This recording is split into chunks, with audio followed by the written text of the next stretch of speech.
자, 우리 하나님 말씀 누가복음 21장 5절로 9절 말씀입니다.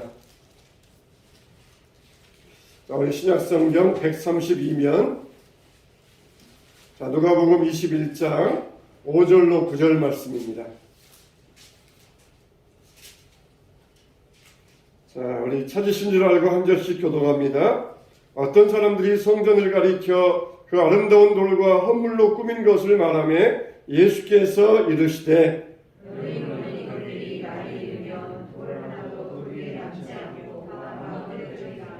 그들이 물어 이르되 선생님이여 그러면 어느 때에 이런 일이 있겠사오며 이런 일이 일어나려 할 때에 무슨 징조가 있사오리이까? 이르시되 미움을 받지 않도록 주의하라. 많은 사람이 내 이름으로 와서 이르되 내가 그러하며 내가 가까이 왔다 하겠으나 그들을 따르지 말라. 다같이 난리와 소요의 소문을 들을 때에 두려워하지 말라. 일이 먼저 있어야 하되 끝은 곧 되지 아니하리라. 아멘.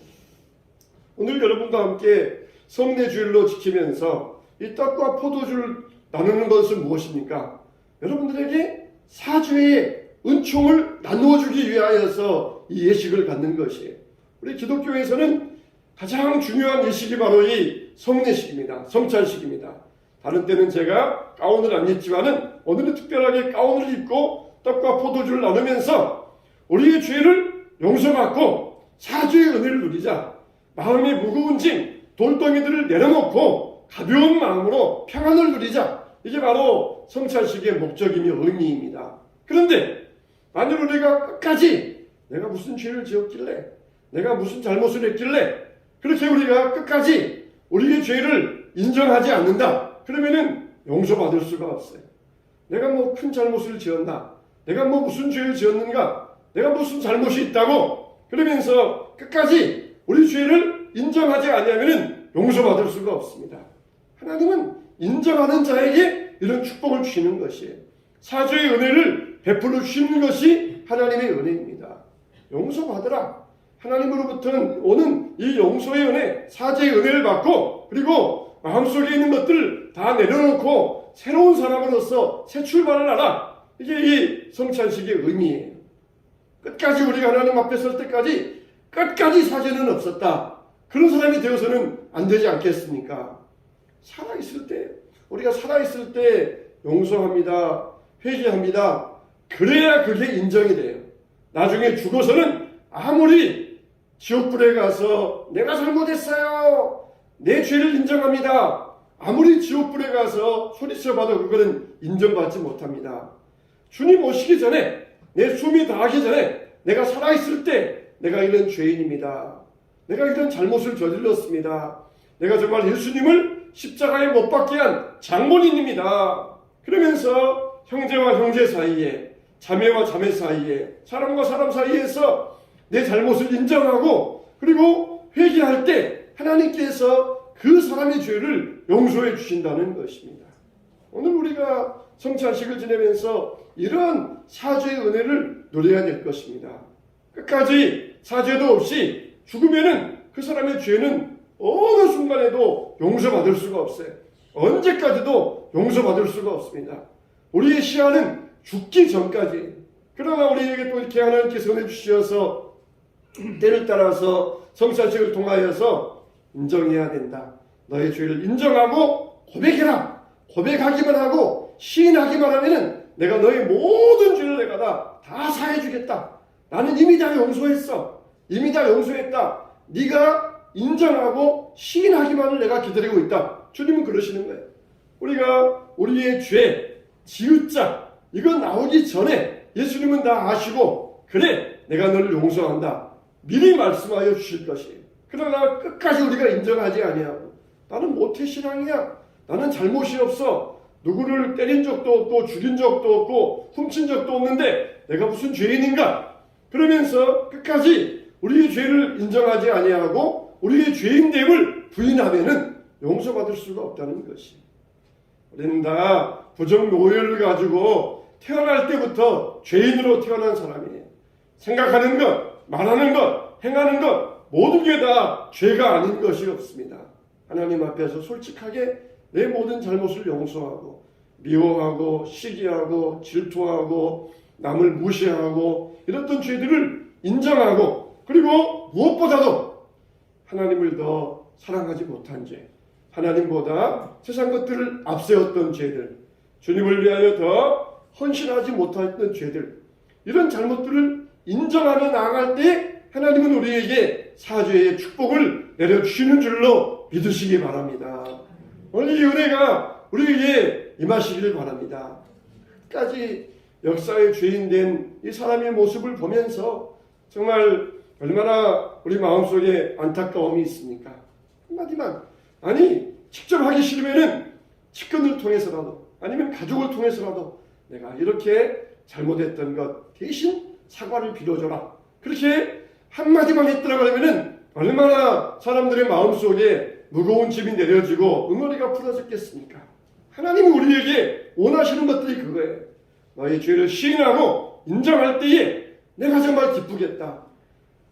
회개할 것, 회개한 영혼이 회개하고 돌아오면 하늘에 있는 천군 천사 앞에서 기뻐하신다는 것이에요. 어떤 목사님이 그 말씀을 해석하시면서 하나님의 사자들이 기뻐한다, 그런 뜻이 아니라는 것이에요.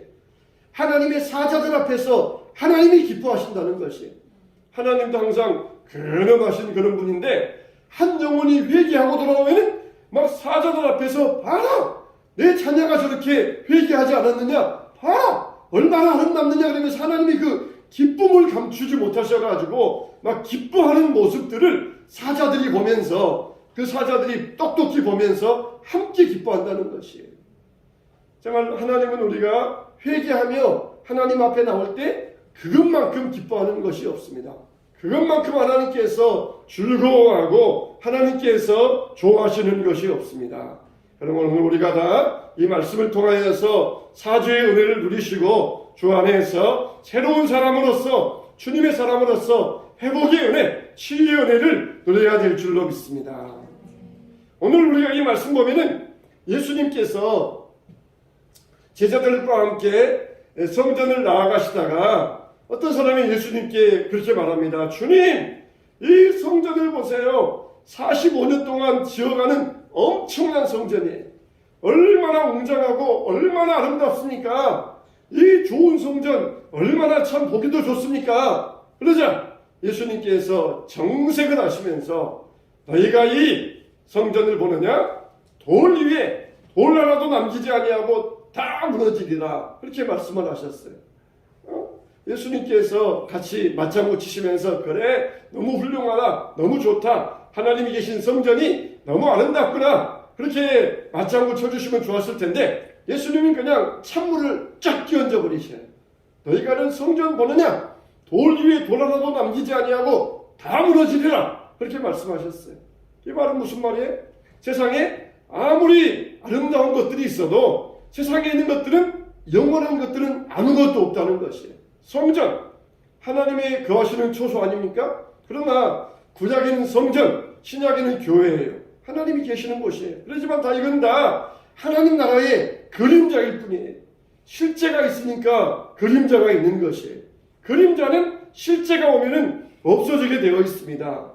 그래서 구약에는 성전이고 신약에는 교회, 성전과 교회이지만 이건 다 눈에 보이는 물질적인 것일 뿐이고 실제이신 하나님 나라가 오면은 이것들은 다 없어질 것들에 불과하다는 것이에요. 다 사라지게 되어 있습니다. 그래서 우리에게 남는 것은 무엇입니까? 하나님을 경외하는 것, 그것만 남는 것이에요. 하나님을 경외하는 것. 왜 함께 건물을 지어놓습니까? 그 안에서 하나님을 경외하기 위해서 그러는 것이에요. 영혼을 사모하면서 하나님을 경외하는 것만 나와요. 아무리 수백 층의 높은 건물이 있어도 그건 다 무너집니다. 아무리 큰 넓은 건물이 있어도 그건 다 사라집니다. 그러나 무엇만 남아요? 하나님을 경외하는 우리의 신앙만 남는다는 것이에요. 너희들이 이렇게 웅장한 건물을 보면서 아름답다, 굉장하다, 그렇게 감탄하지만 다 없어질 것이다. 세상의 것들은 눈에 보이는 다 없어지고 사라질 것이다. 예루살렘 성전도 무너지고 세상의 모든 것들은 다 무너지고 새로운 하나님 나라가 이 땅에 이루어진다는 것이에요. 그래서 우리는 이 말씀을 통하여 세상에 있는 것들은 다 사라지지만 오직 우리가 하나님 나라는 영원하다. 그걸 깨달을 수 있어야 돼요. 하나님 우리에게 순간순간 은혜 주고 계셔요. 왜 은혜 주십니까? 세상에 나아가서 잘 살라고 그렇게 은혜 주시는 면도 있지만 우리에게 순간순간 은혜 주시는 것은 영원한 하나님 나라의 소망을 가지고 살라고 은혜 주시는 것이에요. 그래서 정말 은혜 받으면은 세상적인 문제는 그냥 거뜬하게 건널 수가 있어요. 강가에 흘러가는 강물에 바위가 있어가지고 배가 못 나갑니다. 그러면 어떻게 가야 돼요? 물이 넘쳐오르면은 큰 바위도 넘어갈 수 있어요. 우리 인생에 바위가 있어요. 그 바위는 어떻게 가야 돼요? 은혜의 강물이 흘러 넘치면은 그 바위는 저 아래 물속에 잠기게 되어서 그 바위도 타고 은혜의 강물 따라서 유유히 흘러갈 수가 있어요. 문제가 있으니까 은혜 받으면은 그 은혜의 강물 따라서 문제를 너끈하게 넘어갈 수 있습니다. 그런데 하나님 우리에게 은혜 주시는 것은 그 문제도 넘어가고 그리고 어떻게 해요? 궁극적으로 하나님 나라의 바다로 나아가서 그 바다까지 이르라는 것이에요. 하나님이 계시는 그 바다까지 이르러 가라는 것이에요. 야 이제 문제 넘어갔으니까 여기 이제 강가에 묶어놓고 여기에서 좀 쉬었다 갈까? 노세노세 하면서 놀다 갈까? 그렇게 하라고 우리에게 은혜 주신 것이 아니라 은혜의 바다까지 나아가서 거기에서 소망을 가지고 주님을 만나는 삶을 가지라고 우리에게 순간순간 은혜 베푸시고 모든 장애물들을 뛰어넘게 만들어 주시는 것이에요. 예수님께서 이 제자들의 이 웅장한 성전 보실 때 얼마나 아름답습니까? 그럴 때에 돌 위에 돌 하나도 남기지 아니하고 무너지게 될 것이다. 어떻게 됩니까? 역사적으로 그 예언이 서기 70년도에 성취가 돼요. 유대인들이 식민지에서 벗어나기 위하여서 자기들끼리 군대를 조직해가지고 로마에 대항할 때에 로마의 디도 장군이 군대를 이끌고 와서 예루살렘 성을 싹 에워쌉니다. 그리고 완전히 예루살렘 성을 에워싸가지고 완전히 이 사람들을 굶겨 죽이기 시작해요. 그러다가 이제 항복하고 나오니까 들어와서 예루살렘 전시내를 불바다로 만들어버리는데 성전도 태워버립니다. 성전도 탈 때 성전에 금이나 벽이나 지붕에 도금되어 있던 금들이 흘러내려요. 흘러내려서 돌 사이사이로 들어갑니다. 그래서 로마 군인들이 그 녹아버린 금을 채취하기 위하여서 이 긴 쇠꼬챙이를 가져다가 이 밀면은 돌이 밀려져요. 그래서 돌을 밀어가면서 그 돌 사이에 끼어져 있는 금을 채취해가지고 이 본국으로 돌아갑니다. 그래서 예수님 예언대로 돌 하나도 돌 위에다 참 놓이지 아니하고 다 무너져 버리고 말아요. 이게 예수님 말씀이 역사적으로 볼 때는 서기 70년도에 문자적으로 성취가 됩니다. 근데 예수님은 제자들에게 말씀할 때에 이런 일들이 앞으로 40년 후에 로마 장군에 의하여서 일어나게 될 것이다. 그렇게 말씀하지 아니하시고 마지막 때를 가지고 이야기합니다. 마지막 때, 마지막 심판의 때에 이런 일이 일어나게 될 것이다. 그런 일이 있을 때에 난리와 소요의 소문을 너희가 듣게 될 것이다. 많은 일들이 미혹하게 될 것이다. 그런 일이 일어날 때에 마지막 심판 때 두 가지를 말씀하셔요. 미혹이 있을 것이다. 그리고 고난이 있을 것이다. 두 가지를 말씀하셔요. 많은 사람들이 내 이름으로 와서 내가 그러나 내가 메시아다. 그럴 때 너희들은 거기에 속지 말라는 것이. 영적으로 혼탁해가지고 사람들을 유혹해서 정신적으로 아득하게 만들어서 그러면서 사람들을 미혹해 간다는 것이. 사이비 이단에 넘어가게 만든다는. 절대로 너희들은 속으면 안 된다. 아무리 그들이 와서 기적을 행하고 하늘에서 불이 내려오게 하고 그런 일을 행한다 할지라도 절대로 속아가지 말라. 나는 갔다가 다시 올 테니까 그때까지 절대로 다른 사람들이 와서 내가 메시아다. 속지 말아라. 미혹당하지 말아라. 당부하셔요. 또 하나는 뭡니까? 고난이 난리와 소요의 소문이 일어나겠으나 그러나 아직은 끝이 아니니라. 마지막 심판 때가 되면은 고난이 온다는 것이에요. 이 미혹은 우리에게 대한 영적인 도전입니다. 그리고 고난은 우리의 삶에 대한 도전이에요. 미혹으로 인하여서 속아 넘어가서 신앙을 버리고 지옥 가는 사람들이 있을 것이다. 고난 때문에 고난을 인하여서 견디지 못하고 신앙을 버리고 지옥 가는 사람이 있을 것이다. 절대로 두 가지에 넘어가면 안 된다.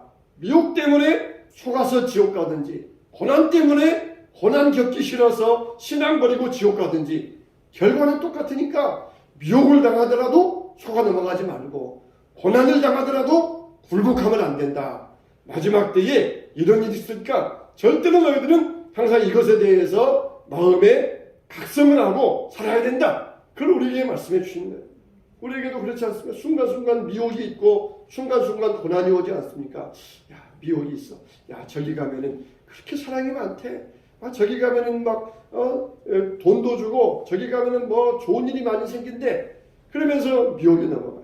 우리 고난이 옵니다. 힘든 일이 생깁니다. 병에 걸리기도 하고 건강이 무너지기도 합니다. 아, 예수님 믿어도 왜 이렇게 나에게 고난이 올까? 그러면서 고난 때문에 넘어져요. 미혹이 오든지 고난이 오든지 너희들은 이것을 알고 잘 준비하고 있다가 물리쳐야 된다. 이겨야 된다. 우리에게 이렇게 말씀해 주고 계시는 것이. 그래서 어제 우리의 믿음만이 우리가 말씀에 세워져 있을 때 내가 정말 참된 지식에 세워져 있는가? 내가 혹시 내 경험과 내가 내 인간적인 내 판단에 세워져 있지는 않은가? 그걸 우리가 알아야 된다는 것이. 정말 세상에 진리는 하나뿐입니다. 진리가 뭡니까? 진리는 뭐예요? 천국 가는 것, 이게 진리, 이게 진리. 천국 가는 것, 이게 진리. 그래서 예수님이 내가 곧 길이요 진리라 그랬어요. 예수님 믿으면 천국 가요. 진리가 뭐냐 그럴 때 여러분들은 천국 가는 것이다. 그렇게 알고 있으면 돼요. 진리는 뭐냐? 천국 가는 것이에요. 천국 가는 것. 세상에는 일리 있는 것들이 참 많이 있습니다. 일리 있는 것들이. 여러분 진화론을 보세요. 진화론도 얼마나 일리가 있는지 몰라요. 그 안에 일리가 있어요. 뭐가 있고 보면은 진화론도 굉장히 일리가 있습니다. 그러니까 사람들이 거기에 다 속아 넘어가고 있잖아요. 여러분 공산주의 이론도 굉장히 일리가 있습니다. 공산주의 이론도 보면은 굉장히 일리가 있어요. 노동자, 프롤레타리아 계급들 뭐 일어나야 된다, 저항해야 된다. 그러면서 굉장히 일리가 있어요. 얼마나 많은 사람들이 공산주의를 위하여서 피 흘려 싸우면서 목숨 바쳤습니까? 세상의 이론들은 다 그럴듯한 일리가 있어요. 그러나 기독교를 대적하는 모든 것들은 다 무너지게 되어 있어요. 지금 이제 공산주의 이론이 무너졌어요. 앞으로 이제 진화론도 무너지게 될 거예요. 성경의 진리를 대적하는 것들은 다 무너져요. 아무리 그럴듯하게 일리가 있어도 진리는 될 수가 없어요. 우리는 진리를 믿는 것이지 일리를 믿는 것이 아니에요. 얼마나 일리 있는 것들이 많이 있어요. 아, 맞아, 그럴듯해. 그 말도 그럴 것 같아. 그 말도 좋을 것 같아. 일리 있는 것들을 우리가 따라가지 마세요. 진리를 따라가야 됩니다. 진리의 사람들이 되어야 돼요. 그래서 수많은 것들이 일리가 있고 그럴듯해 보여도 우리는 일리 있는 것이 아니라 진리를 따라가는 믿음의 사람들이 되시기를 축원합니다. 세상이 아무리 약하더라도 때가 가까운 줄 알고 우리가 두려워하지 말고 담대하시기를 축복합니다. 이 모든 것들은 다 우리의 믿음에 대한 도전들이에요. 오늘은 정말 사죄와 치유의 날입니다. 하나님 앞에서 솔직하게 고백하고 인정할 때에 주님은 우리를 미리 아시고 사죄해 주셨어요. 여러분의 모든 죄는 다 이미 다 용서받았어요. 예수님이 꽁 하고 있다가 저게 나한테 와가지고 손이 발대대로 싹 빌어야 내가 그게 용서해 주겠어. 그게 아니에요. 70대 할머니가 찌라시 하나 붙이고 갔다고 미용실 젊은 주인이 전화해가지고 내 앞에 데려오세요. 그리고는 왔더니 무릎 꿇으세요. 비세요. 그러면서 70대 할머니를 자기 앞에서 막 빌게 만들었다는, 그것도 통쾌해가지고 사진 찍어가지고 SNS에 올려놓고 내가 이렇게 그냥 사과받았다고 그걸 또 무용담으로 자랑했던 모양이에요. 내가 꼭 이렇게 와가지고 나한테 손 발들어 빌면 내가 용서해 주겠다. 그런 용조란 하나님 아니에요. 이미 다 용서해 주셨어요. 이미 여러분들은 다 사죄받았습니다. 우리가 인정하기만 하면, 내 모든 죄를 자백하기만 하면 주님은 다 우리의 죄를 없애주시겠다는 것이, 무효화되게 하시겠다는 것이, 오늘 이 사죄와 치유의 날에 이런 하나님의 은혜가 여러분의 삶 가운데 풍성하게 임하게 되시기를 예수님의 이름으로 축원합니다. 축원합니다.